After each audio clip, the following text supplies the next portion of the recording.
In a kingdom ruled by a mighty king, there was a magician in the royal court who had faithfully served the king for many years. As the magician grew older, he felt the need to pass on his magical knowledge to a new apprentice. Following the magician's request, the king selected a young boy to be trained in the magical arts. However, during the boy's journey to meet the magician, he encountered a wise and devout monk. Drawn to the monk's wise words, the boy often stopped to spend time with him.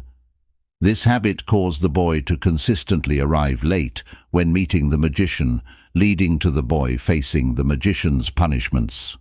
Frustrated by the consequences, the boy confided in the monk. The wise monk suggested that when the boy feared the magician's anger, he should say his family caused the delay, and when he feared his family's reaction, he should tell them the magician held him back. One day, as the boy continued his journey, a huge beast appeared, blocking the path for everyone. Determined to understand the true power between the magician and the monk, the boy held a stone in his hand and fervently prayed, "O Allah, if you love the monk more than the magician, make this creature go away so people can pass safely." Summoning his bravery, the boy threw the stone, instantly defeating the beast. With the obstacle gone, the people were thrilled and could continue their travels without fear. Excitedly, the boy shared the miraculous event with the monk, who recognized the boy's elevated spiritual status. The monk cautioned the boy about an upcoming challenging test and advised him not to reveal their connection. In the days that followed, the boy started to heal the blind and cure those suffering from various illnesses. The news of his extraordinary abilities reached a courtier who had lost his eyesight. Hoping for a cure, the courtier approached the boy, offering him riches in exchange for restoring his vision. The boy humbly explained that he didn't have the power to heal. It is only Allah who grants healing. He suggested that if the courtier truly believed in Allah, he should pray for recovery. Placing his trust in Allah, the courtier professed his faith, and miraculously, his sight was restored. Filled with gratitude, the courtier returned to the king, sitting by his side as before. The king, amazed by the courtier's regained eyesight, asked about the healer. The courtier boldly replied, "My lord and your lord is Allah." Infuriated by the courtier's response, the king subjected him to relentless torture until he revealed the name of the boy. The boy was brought before the king, who marveled at rumors of the boy's magical abilities and healing powers. Mockingly, the king asked, "Tell me, young boy, have you truly become a skilled magician capable of such wonders?" The boy firmly replied, "I do not have the power to heal anyone. It is Allah alone who grants healing." Enraged by the boy's unwavering faith, the king ordered his torture until he disclosed information about the monk. The monk was summoned and ordered to renounce his faith, but he steadfastly refused. In a cruel act, the king ordered a saw, and the monk's body was gruesomely cut in half, sacrificing his life for his steadfast faith. Next, the courtier, who remained steadfast in his belief, was brought forward. The king demanded that he renounce his religion, but the courtier also refused to waver. In a grim repetition of the previous act, the courtier faced the same merciless fate as the monk, torn asunder by the saw. In the end, it was the boy's turn to face the relentless pressure from the king. The king, resolute in breaking the boy's spirit, handed him over to a group of his courtiers. With a malicious smile, the king commanded them, "Take him to the highest peak of such and such mountain. Make him renounce his faith, and if he refuses, cast him down to his death." Following the ruler's orders, the courtiers led the boy to the mountain. Confronting imminent danger, the boy raised his hands in prayer, pleading, "O Allah, save me from them by any means you choose." To their astonishment, as the courtiers reached the mountain's peak, the ground beneath their feet trembled violently.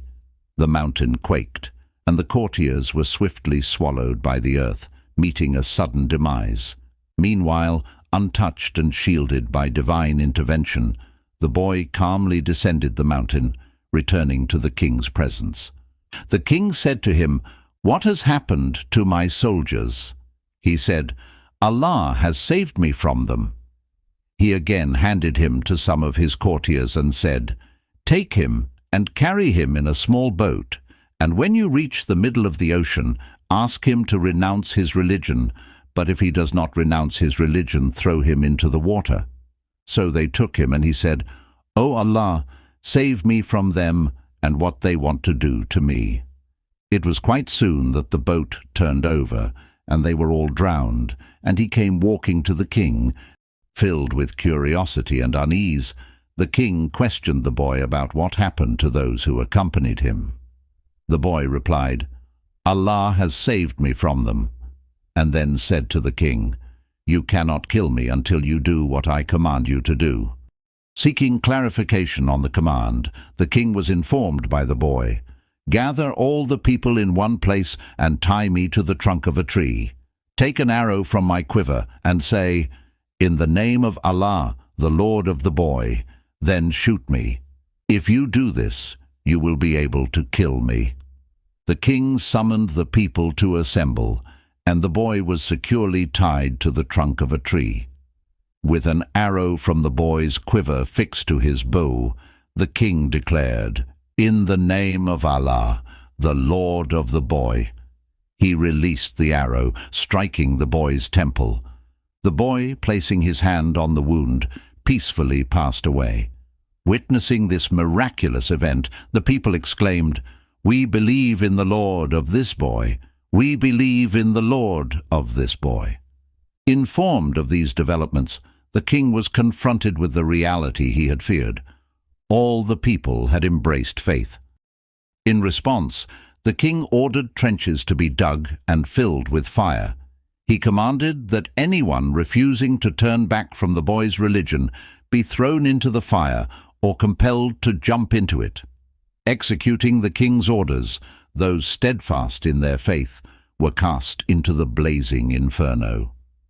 In the midst of this terrifying scene, a woman approached with her child, hesitating to subject herself and her child to such a fate. Sensing his mother's uncertainty, the child spoke, "O mother, endure this ordeal, for you are on the right path." Moved by her child's innocent and unwavering conviction, the woman found strength within herself. With resolute faith, she willingly embraced the flames.